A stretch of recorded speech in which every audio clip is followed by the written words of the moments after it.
Hello and welcome. Wherever you are in the world today, thank you for joining us for the Rise Traveler, unpacking conversations of sustainable travel. We are here to talk to eco-minded and socially conscious travelers, diversity and inclusion specialists, wildlife conservationists, environmental activists, and anyone using travel as a way to uplift and inspire. Together, we will go a step beyond the Instagram-ready world of travel and take a look at how travel can be a source of growth and development for all people and all communities. And now, here's your host, Amy Hager. So joining me remotely today from Africa is James Mwenda. So thank you so much. And just so you all know, listening in today, the internet's been a little rocky today, so he may fade in and out, but we will pick up our conversation as soon as he pops back in. But James, thank you so much for joining me. Thank you so much, Amy, to having me today. Yeah. So let's go ahead and start off with, you founded the company Eco-Friendly African Safari Adventures. Can you tell us a little bit more about your company and why did you start it? I started my company as a transition from my former career. I have been a ranger for nearly 10 years, and at some point, I felt the need to transition to do something more. And it was also a dream I had since I was a little boy. Growing in the village below the foothills of Mount Kenya, I would see tourists passing with trucks going up the mountain. Often they would give us, treats like biscuits and small treats from their trips. Yeah. And that really wanted me to kind of, understand how to handle clients and guests at some point. And that is when I dreamt that one day I want to be in the travel industry. So fast forward, after working 10 years in conservation as a ranger and as a rhino caretaker, I wasn't really impressed with the way we were seeing environment. So I kind of wanted to create a company that would help people reconnect with nature, because I had seen people come, get so excited, tick off animals on the checklist, and then go away. And I was scared that we are not learning much about what is happening with species, what's going on around their world, what needs to be done better. And our relationship was just, that of onlookers, just coming and ticking and going on to the next destination and so forth. So I wanted to create a company that would have an understanding. People would have an open-minded approach to world travel and would want to get into the rise of these animals, understand them, and even at times when so many species are in crisis of extinction. So kind of have people that we could have a conversation about what's going on. So then there's a lot that I want to dive in. And so I think where I want to start though is you had mentioned northern white rhinos previously, and I know you just kind of touched on it lightly, but can you talk more about the northern white rhinos and the motivation and what you're seeing?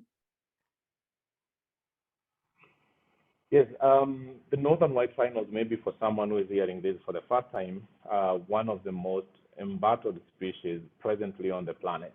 We have only 2 living on the planet. Oh, wow. I started working with them around 2013-ish, end of 2013-ish. There were 7 left. During the span of my career as a rhino caretaker, their numbers have declined to now 2. I was one of the people that looked after Sudan, who was the last surviving male northern white rhino. And it's really good, Hamid, to say that this is a species that have really defined what extinction is about. I mean, so many of us hear of extinction of species, they don't relate to it, but I'm one of the men that aim to work with a species that is now, declared functionally extinct, because we only have 2 females left.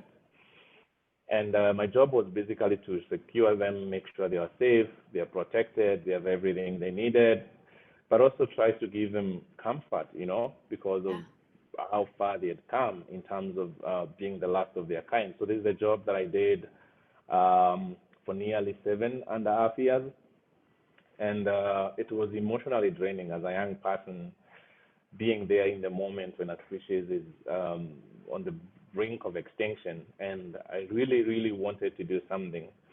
And just to allude to that, one of the inspiration again to us why I realized there's something that needs to be done, especially in the tourism world, was people came to see these northern white rhinos. They came for what is the obvious reason, to what is so many of travel companies offer. They came for the destination because this is where the last rhinos are, and they came for the rhinos as a species that they would both taking selfies with, and putting on their social media, hey, I'm here with the last rhinos, and it's really fun to come and see them. And I was so concerned that we were definitely missing the mark. Like, we really didn't let the message sink in of what these rhinos represented in terms of species extinction, and what we as a people need to do in these contemporary times. So I felt the need to step up further and awaken this reality that these are not just the two rhinos, they are just the last remaining rhinos on the planet. And if you let that sink in, you'll really see them further than just taking a selfie with them and going out for the gram that I saw the last rhinos. I mean, there's nothing to be proud about there. And that's kind of what has been my messaging. That's kind of what has been my inspiration. And that's kind of what is my motivation towards even launching this company, where we can have conversations about what's going on our planet. Yeah. I love that. And I think too, like we just get so wrapped up in the moment of being there in the excitement. There's so much more to talk about though. And I love that that's part of your mission and part of your company. And so I know a lot of us go into a trip with like the intention of being responsible wildlife tourists. And we know that, like you said, not every wildlife experience is equal. Can you share more about how interactive we should be with animals as tourists? Like, we don't want to disrupt them, but still to be able to take in the beauty and have the conversations. Like, how do you find that balance? Yeah, I think that remains always a fundamental question. And actually, for conservationists, we really struggle with defining and drawing a line at how far can we go in this regard. But to answer that question, I think we really need to have an open mind when we choose to travel, when we choose to go out in these destinations where this wildlife is. We need to really have an open mind. And I'm always telling my guests, whether it's me or the people that I work with in my company, I'm always encouraging them that the beauty of an animal is in how free it is, in how, you're walking, you're seeing the animal walking in itself. You're very close to the elephant. It's wild. It gives you that chills to even be close to it. It's those moments that I'm always inspired with. But also, we cannot overlook the fact that we need to draw animals close to people, because the same gives the very foundation of to why we need to love them. Think about the pets at home.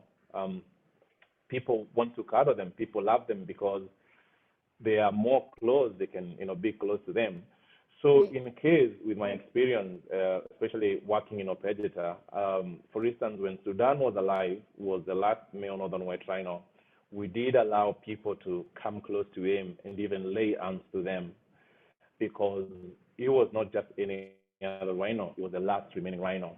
And the essence of taking people close to him, they would let the reality of what extinction is sink further deeper into the people's minds and people's hearts. And this would really make people emotional, will make people question our sanity as humans, that we can allow a species to go this far, and so forth and so forth.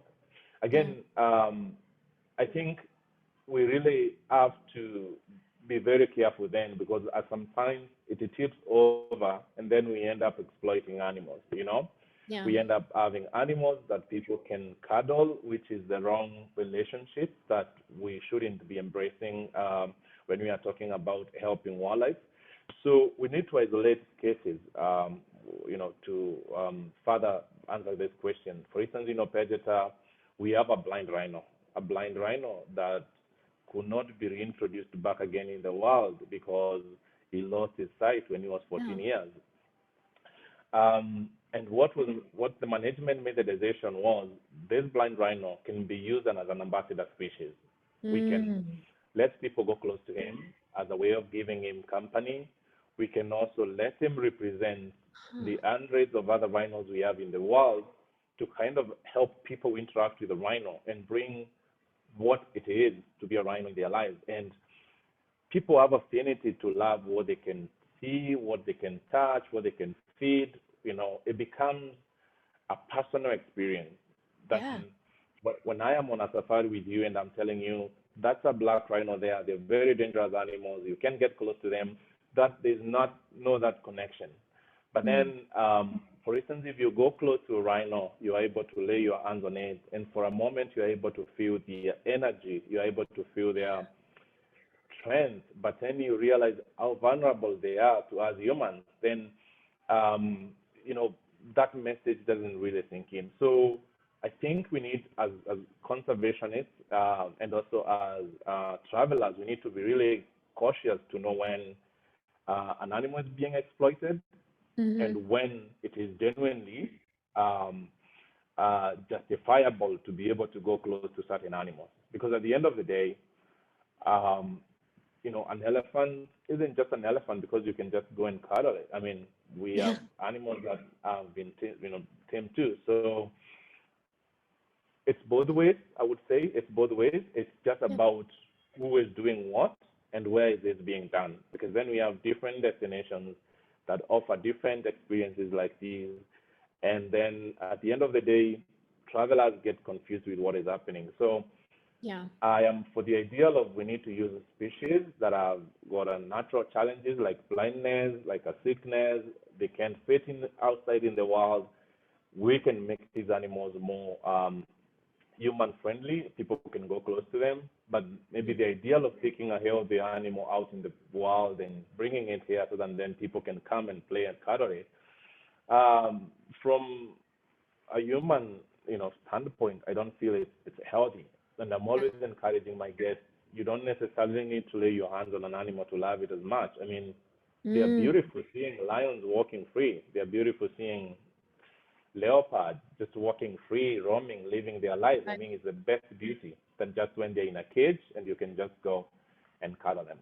Yeah. And so then maybe as guests, like, are there questions or things that we just might be doing that we're not realizing that is more harmful? And how do we navigate that? Like, how do we ask, or how do we connect those dots so that we can really allow the animals that are in the wild to be in the wild and have the space that they need, but then also know, like, this is an animal, like you said, that's kind of been trained to be interacting with humans and is an ambassador animal. Hmm. Are there things we should specifically look out for, or things that we should specifically be asking about? Yeah, I think, as a traveler, you really need to be, especially in these times, you need to be really conscious before you make the decision to hop on a trip, maybe with a certain group or with a certain company. You really need to know what motivates this group. You really need to know you're familiar with your itinerary, you know, Yeah. you know where you are going, you know what you are going to do, and you should have room to ask questions. You should be willing to question why are we doing this, and Yeah. also, for instance, in my case, when I'm planning a trip for someone, I will plan an itinerary. I will send someone the itinerary. They will revise the itinerary. If they have any clarifications or any questions they need about anything that we put in the itinerary that they are going to do, then they can ask the question and we can clarify them.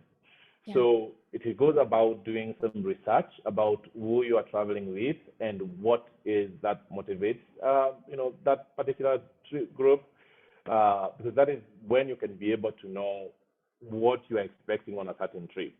Yeah. And if you ask questions, you don't get answers. If you ask, you can always say that I'm not comfortable doing this as a guest, because you have the right to. You have the right to say, I want to respect wildlife. I want to be careful how I'm treating it. So I'm not gonna do this. Yeah, And taking more of you an active realize, role. absolutely, yeah. And you find now, mostly now guests end up sometimes, through my own experience, pushing even the guides and the people in the fields to go beyond what is supposed of them, because you want that extra experience. You want to drive Right. yourself to 2 meters very close to the animal. Um, if I have given my driver the job to go and take you on a trip, and the guests will complain that you didn't take them to see the animals, I will not be happy with my driver, you know. Yeah. So as I you ask the driver, if you insist with the driver, can I go further in? The driver will just listen to you because they want to make you happy. You Right. matter when you're on a trip, but then you're not realizing how much pressure you're putting on the ecosystem and you're putting into the species, and how much ecological or other environmental impacts you're having when maybe the driver off road to take you further to see the animal, you're killing eggs, you're killing snakes, you're killing Yeah. smaller animals that are sleeping out in the field. So I also think we need, as travelers, to kind of have a certain respect and love and Yeah. appreciation for wildlife. It's like, be happy if the animal is just close to the road that is designated for game drives. Be happy to see it there. If you're not lucky there, maybe next time you'll be lucky.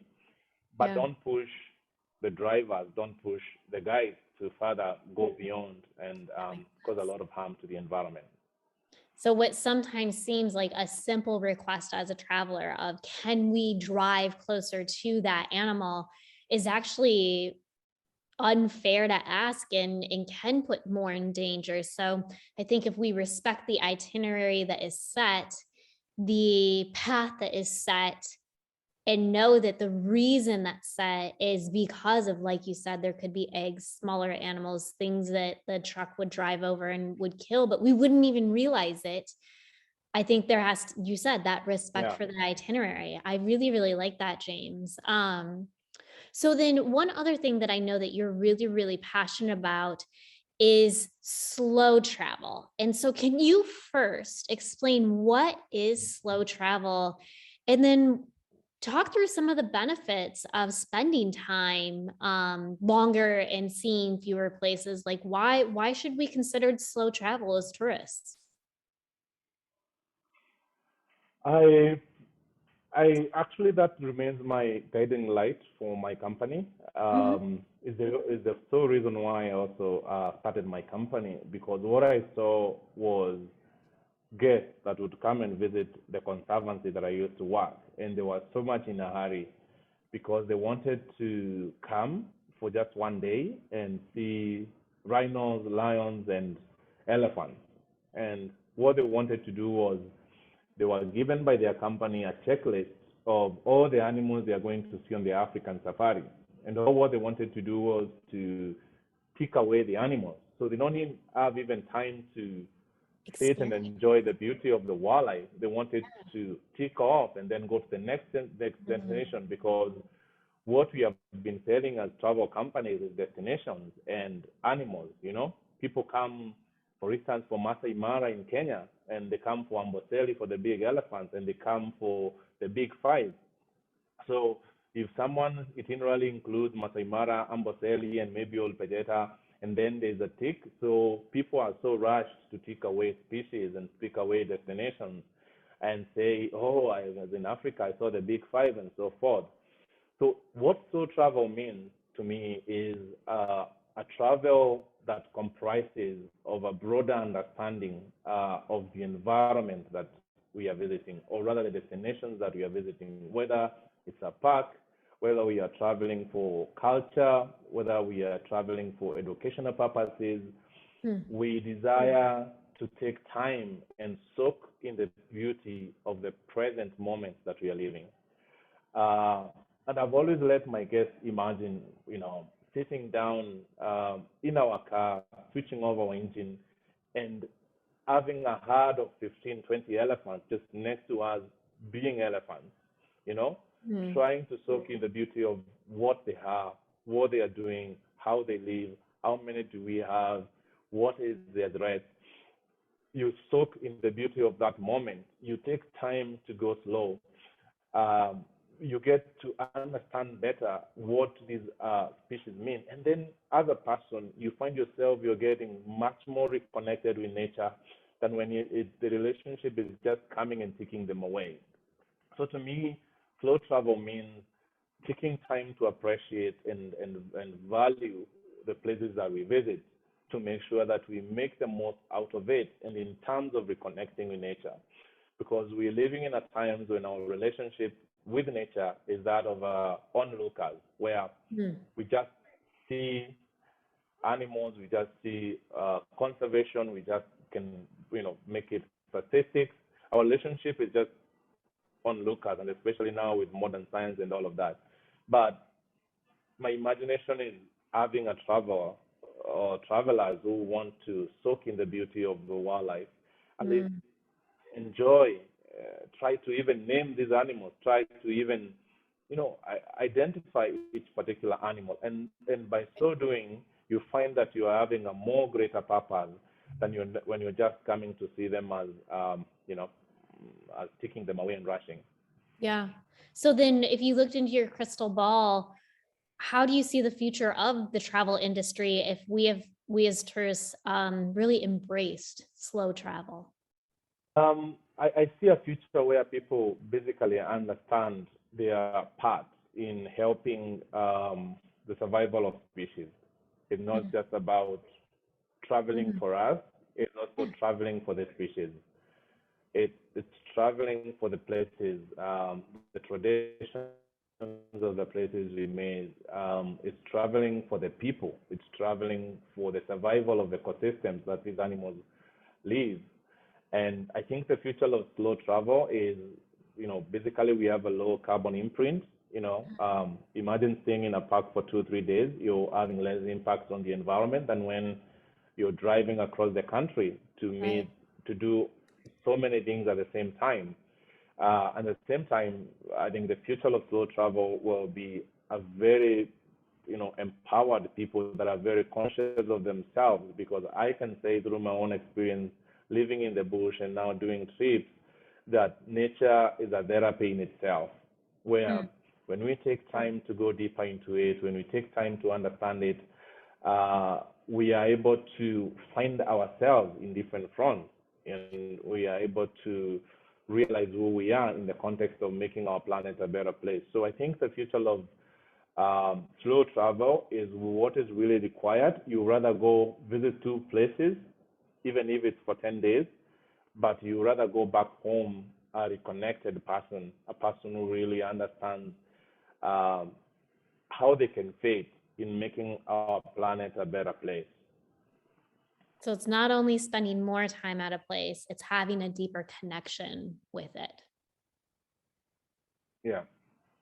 James, I love that. And I think that's where we'll have to end our conversation today. It's been really great exploring and learning more about the Northern White Rhino and your mission and why you've started this organization, but also really, really making that connection, that deeper connection with the experience that we have when we are out traveling. I really appreciate that. Yeah, thank you so much for having me as well. Truly grateful, and I hope we can be more conscious travelers when we visit, and we can do a bit of more research. We can know who we are going with and what they stand for, because that also really matters a lot, so that we can have these animals for generations, 50, 100 years, to see today and enjoy like we do every time. Yeah, exactly. See them time after time and for more years to come, right? Yeah. Yeah. All right, well, that brings us to the end of our journey today. And if you like what you've heard and you want to hear more, please subscribe to our email list at risetravelinstitute.org/subscribe. And we'll be back soon with another episode. But until then, keep roaming, keep learning, and continue to be a Rise traveler. Thank you. Goodbye. Thank you. Bye. This podcast is an extension of the Rise Travel Institute, a 501c3 nonprofit committed to empowering young travelers through educational programs, research, study tours, and scholarships. Visit risetravelinstitute.org to learn more.